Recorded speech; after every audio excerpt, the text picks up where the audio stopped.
banget ini minta strategi. Assalamualaikum warahmatullahi wabarakatuh. Halo Global Friends. Halo. Oke, udah lama banget ya kita nggak berjumpa dan mungkin ada yang udah kangen dengan kita. Oke, tentunya di segmen ini Globcast memiliki pembahasan yang sangat menarik dan tentunya sangat relate pada kehidupan manusia dan tentunya untuk teman-teman mahasiswa ataupun non-mahasiswa. Oke, di segmen kali ini kita akan membahas manajemen waktu. Seperti yang kita tahu, kehidupan semua orang itu tidak terlepas dari yang namanya waktu dan menentukan waktu. Yang kita lakukan, contohnya kita ataupun teman-teman lainnya juga pasti kesulitan untuk manajemen waktu. Contohnya kayak buat belajar, mengerjakan tugas dan kegiatan lainnya, sampai dengan padatnya waktu dibutuhkan tuh sampai kita tidak bisa manajemen waktu.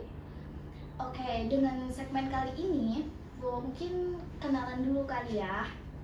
Oke, dengan saya sendiri, saya Delia, dan di depan saya sudah ada narasumber yang dimana ini sangat cocok sekali untuk dibahas mengenai manajemen waktu, yaitu Mbak Martini. Saya hai dulu Mbak. Halo Global Friends. Halo. Mukanya alim sekali ya. sangat alim dan sangat cocok sepertinya ya mengisi ini gitu. Bagus sekali Mbak. Oke, sepertinya apa ya, dengan cara memanajemen waktu nanti beliau akan dibahas oleh beliau, dan ini beliau sangat cocok sekali untuk membahas manajemen waktu. Kali ini lanjut dalam pembahasan ini, seperti apa sih cara memanajemen waktu dengan konsisten untuk kedepannya. Nah, tentunya kita masing-masing punya berbagai kegiatan dan waktu berbeda-beda. Nah, pasti ada di satu kegiatan itu kita 2 atau lebih kegiatan kita waktunya double gitu. Jadi cara mengaturnya itu gimana? Oke, dengan Mbak Martini sendiri punya pengalaman, entah itu apapun kegiatan yang bertabrakan dengan waktunya, itu gimana cara mengatasinya? Coba boleh dijelaskan. Oke, tapi sebelumnya mau klarifikasi dulu ya. Ini sepertinya teman-teman salah ngundang aku di sini gitu. Salah banget gitu loh, karena kan enggak dong. salah tentu salah banget. Salahnya gimana nih Mbak? Tapi kalau buat sharing-sharing, oke lah, kita sharing-sharing gitu. Iya. Tadi seputar itu ya, Seputar jadwal tabrakan ada nggak gitu? manajemen waktu untuk konsisten untuk kedepannya. Untuk konsisten, nah ini satu hal ataupun satu kata yang sebenarnya kalau kita ucap tuh gampang banget, konsisten. Tapi kalau mau ngelakuin, wah susahnya seperti mau ke Mars gitu.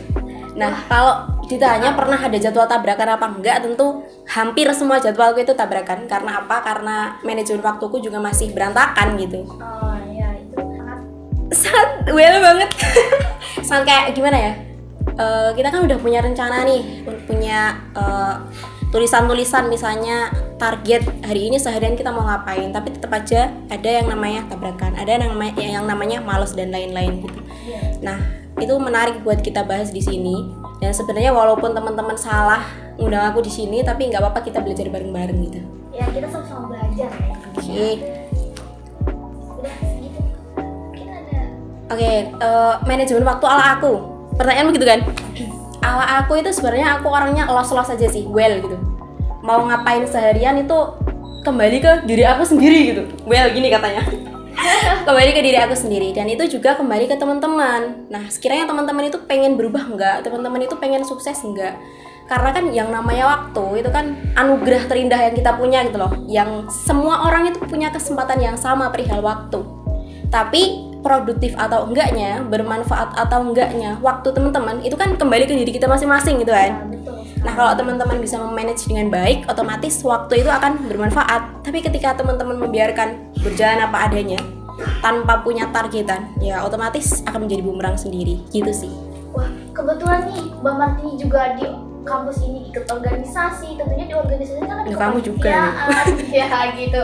Dan itu kan cara mengatur waktunya tuh pasti teman-teman juga pada wah kayaknya ini aktif banget nih orangnya, gimana caranya gitu. Dan sekarang mungkin tadi yang Mbak Martin sampaikan, mungkin kalian bisa mengikuti gitu. Itu kelihatannya aja sih, kelihatannya aslinya enggak. Tapi well, Gini no, Oke. Dari pengalaman Mbak Martin sendiri tuh dampak buruknya itu kalau kesalahan itu gimana? Dampak buruknya ketika kita gagal memanage waktu gitu ya. Ya mungkin rencana-rencana yang udah kita targetkan tuh nggak ada yang berhasil gitu. Kayak misalnya ya, aku kan join banyak organisasi tuh, terus masih ada perkuliahan dan lain-lain. Nah, ketika aku nggak bisa memanage dengan baik, ya otomatis semuanya tabrakan, semuanya gagal, dan nggak ada manfaatnya gitu. Jadi harus pintar-pintar teman-teman gitu mengatur waktunya. Karena kan setiap orang beda ya bagaimana cara memanajemen waktunya gitu. Ada yang harus ditarget, kalau misalkan masih dalam tahapan belajar kan ada yang ditulis dulu, diurutin berdasarkan skala prioritasnya gitu. Tapi kalau teman-teman yang udah pro mungkin ya udahlah, los aja gitu. Maksudnya aku pagi udah ada di pikiran nih, aku pagi bangun tidur, habis bangun ibadah, habis ibadah aku nyuci, habis itu ke kampus kuliah. Wah, itu habis itu baru organisasi gitu. ya, Mbak. Oh, itu orang-orang yang udah pro biasanya. Tapi kalau aku nggak seperti itu sih, belum bisa, masih belajar juga sama seperti teman-teman yang ada di sini. Nggak sih, ya nggak sih? Dan Ya gitu. Dan gimana? dan emang tentunya kan setiap orang beda-beda ya. Iya. Buat pemikirannya, kita ada yang mau kayak gini tapi alhasil berhasil, ada yang jalan ke sini alhasil juga berhasil. Jadi semuanya itu tergantung dari kitanya masing-masing. Tapi tergantung juga niat kita. Bener banget, niat itu yang utama, niat dan juga konsisten. Percuma teman-teman itu udah ngerancang sedemikian rupa, teman-teman udah ngelis-list to-do list, maksudnya mau ngelakuin apa aja, tapi kalau teman-teman itu nggak konsisten, ya cuman akan jadi sebuah tulisan aja gitu, nggak akan jadi sebuah rutinitas teman-teman. Dan kalau versi aku sendiri ya, manajemen waktu itu bukan sesuatu hal yang harus kita kuasai, tapi itu kewajiban. Karena kalau nggak ada manajemen akan berantakan, hidup kita akan berantakan dan nggak terarah gitu sih. Ya betul sekali. Oke, ya ada beberapa hal gitu kan teman-teman, pasti ada kegiatan yang kita list berbagai macam kegiatan, tapi akhirnya ada juga yang nggak kita kerjakan. Itu juga kan tergantung diri kitanya. Jadi kalau misalnya kita emang nggak bisa buat lakuin, jangan dipaksain. Kita lakuin hal-hal yang emang tujuannya yang harus dituju itu apa gitu. Kalau emang itu tujuannya nggak penting atau apa, nggak apa-apa kan Mbak? Kalau Kayak apa, nggak Suki? dilakukan Gitu. Oke, jadi kalau bagaimana manajemen waktu itu kembali ke teman-teman. Kira-kira teman-teman itu mampunya seberapa gitu. Kalau misalkan teman-teman yakin mampu bisa ikut organisasi 10, mampu manage, ya silahkan gitu. Tapi kalau misalkan teman-teman masih dalam tahap belajar ataupun teman-teman paham, oh kemampuanku cuma segini, ya ikutin aja sesuai kemampuannya. Karena kalau teman-teman overload gitu, nantinya akan keteteran sendiri. Yang namanya manajemen itu tetap harus disesuaikan juga sih sama kemampuan diri sendiri gitu. Mungkin itu ya manajemen waktu, dan tentunya kita sebagai tentunya mahasiswa ataupun masih pelajar, lebih baik kita itu memakai waktu itu dengan baik. Mungkin dari Mbak Mat ini bisa memberi strateginya itu gimana? Aduh, salah banget ini minta strategi. Oke, gimana? Kita kan sama sering belajar Oke, ya Mbak. belajar. Jadi, kita mungkin panutannya dulu ke Mbak Martini gitu. Gimana cara strateginya itu apa? Strategi ya, kalau aku kan udah semester 7 nih, pasti kan berat-beratnya ya, udah semester tua, tapi aku tetap ada amanah juga di organisasi.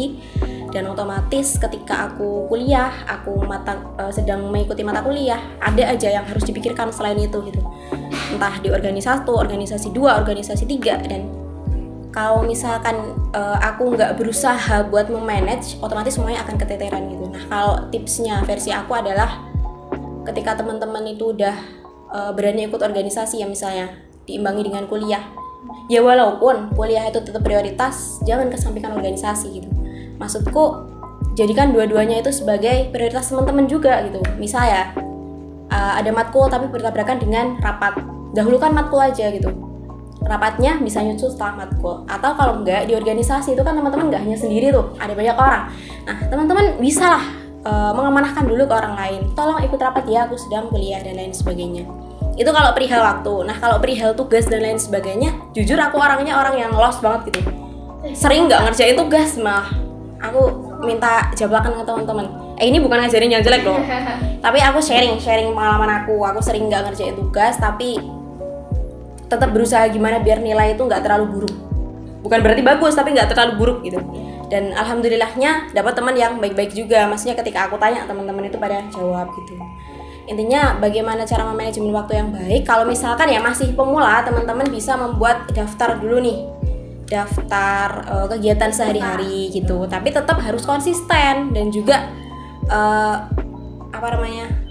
ikhlas dan juga konsisten gitu. Karena ketika teman-teman membuat tanpa adanya konsisten juga nggak akan berhasil gitu. Mulailah dengan hal-hal kecil dulu, baru setelah itu nanti teman-teman akan pro. Ini dari yang Mbak Martin tadi katakan lost gitu, saya juga sebenarnya kayak gitu guys gitu. Masa? Iya, jadi kita nggak terlalu tergantung sebenarnya sama waktu, cuman kita juga harus tahu waktu yang kita lakukan itu buat apa gitu, dan jangan berleha-leha. Betul nggak sih Mbak? Bener banget. Nah ini berleha-leha ini justru akan jadi bumerang buat kita sih kalau kita nggak bisa mengendalikan. Zaman sekarang nih apalagi tiap hari kita pegang HP, nggak akan pernah bisa hidup tanpa HP gitu. Apalagi adanya TikTok gitu, apa tuh TikTok gitu. Mbak, itu penyakit sekali Mbak, itu aduh. Mengalahkan semua kehidupan ya sih. Main TikTok itu ibaratnya kita udah kayak healing tiap hari. Iya. Scroll TikTok itu sampai lupa waktu. Cuman Tapi gimana? apa ya? Kira 5 menit doang deh scroll TikTok, taunya berjam-jam tuh Mbak. Sampai 3 jam loh. Beneran udah kemakan waktu, itu bukan manajemen waktu lagi. Tapi nggak apa-apa sih, menurutku kayak kita juga butuh yang namanya healing gitu. Iya. Misal ya kita udah padat-padatnya terus kita nggak bisa healing keluar, kita nggak bisa main ke alam, ke pantai atau nggak bisa muncak gitu. Kita tetap bisa liburan dengan memanjakan diri kita, misalkan buka TikTok, buka Instagram, sosmed lainnya gitu. Itu nggak apa-apa, tapi menurutku teman-teman jangan terlalu terbawa suasana gitu. Keluarlah dari zona nyaman itu, karena meskipun itu menggembirakan, sejatinya itu adalah bumerang gitu. Ya, itu. Pintar-pintar memanajemen waktu aja. Waduh, udah lama nih, udah lama ngobrol nih. Gimana? Manajemen waktu tentu sangat penting sebenarnya. Jadi kita manfaatin waktu dengan baik, dan tentunya semuanya akan berjalan dengan baik juga. Dan oke, aku mau nanya lagi nih Mbak. Boleh. Sedia menjawab. Apa? Selain kesibukan di kampus, di luar kampus itu Mbak lagi kesibukannya apa ya? Aku kalau kesibukan di luar kampus mungkin organisasi aja sih Del. Maksudnya kayak join organisasi ini itu gitu. Karena aku merasa aku butuh banget yang namanya soft skill. Selain aku kuliahnya mungkin udah semester tua kan, tinggal skripsi, jurnal dan lain-lain gitu. Mata kuliahnya kan udah mata kuliahnya kan udah agak berkurang. Jadi mungkin kalau kesibukan di luar perkuliahan ya organisasi aja gitu.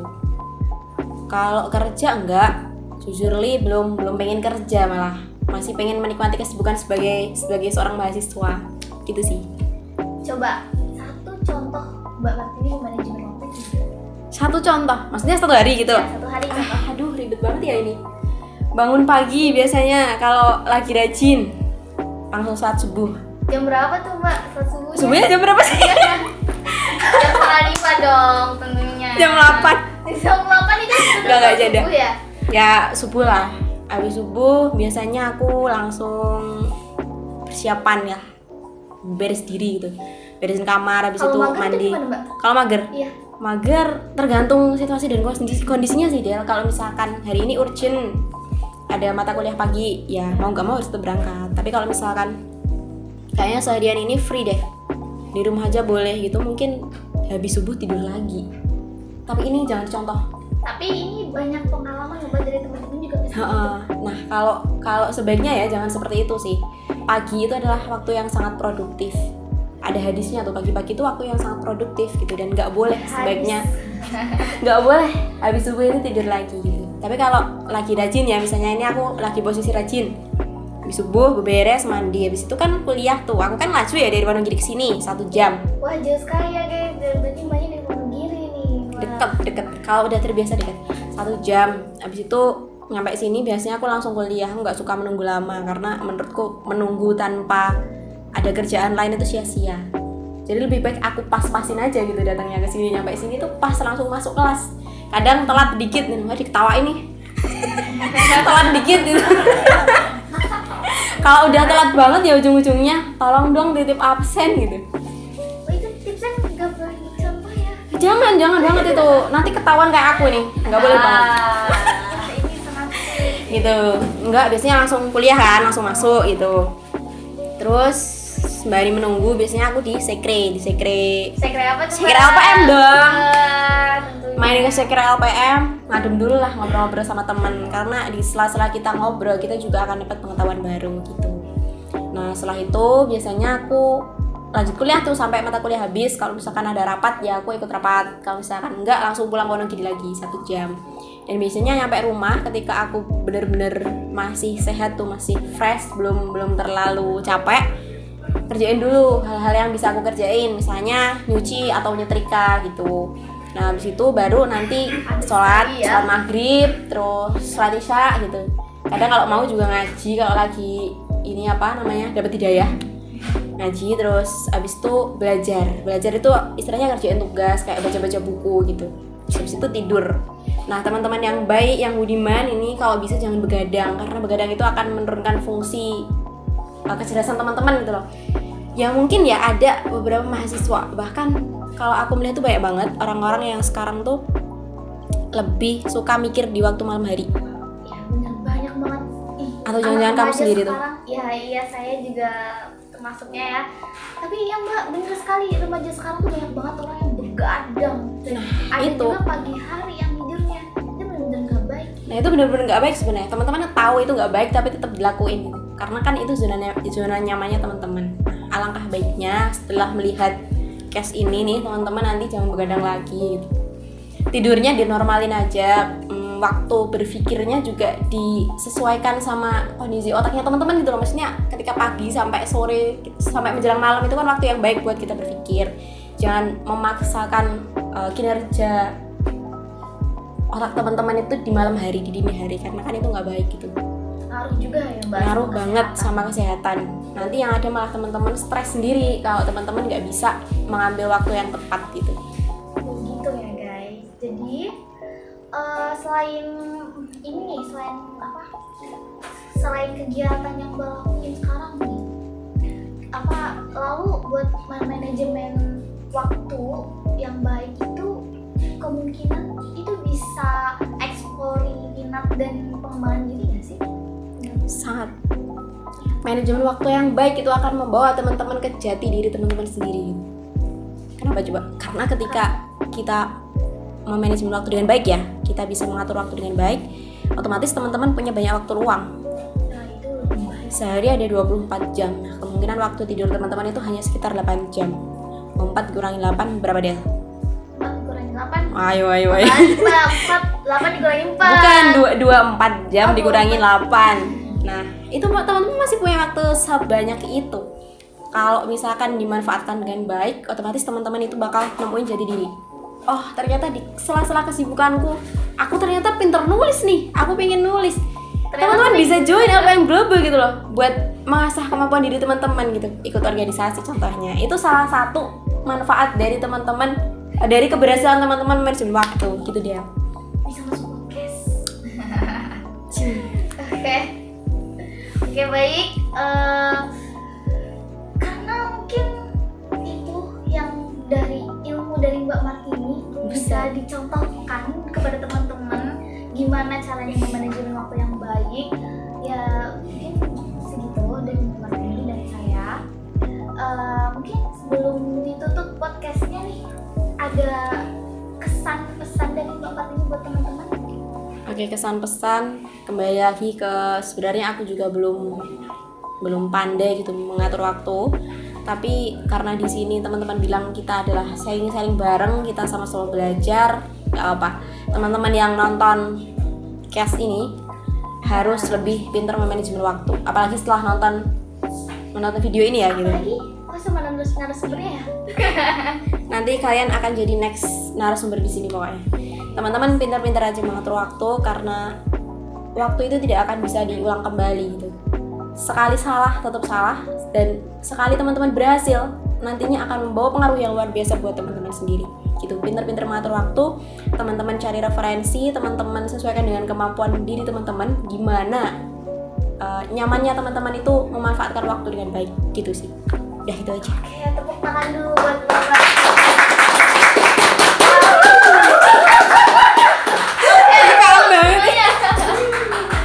Udah lama banget nih, udah berapa menit, berapa jam kita ngobrol? 1 hari kayaknya. Oh, 1 tahun Mbak.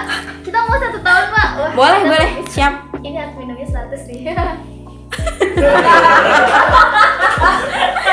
Boleh. Ini diminum dulu boleh kan? Boleh. Haus Udah nih. selesai nih.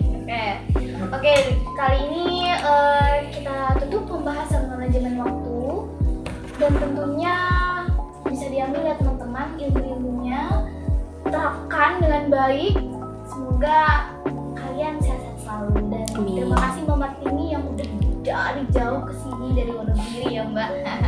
Wonogiri ujung kulonnya itu ya, Jawa Tengah. Ya, sebelah sebenarnya. Terus oke, podcast kali ini kita berakhir sampai di sini. Tos dulu dong Mbak. Oke, gimana nih? 1, 2. Kita punya tos pribadi ada ya. Iya. Sampai jumpa.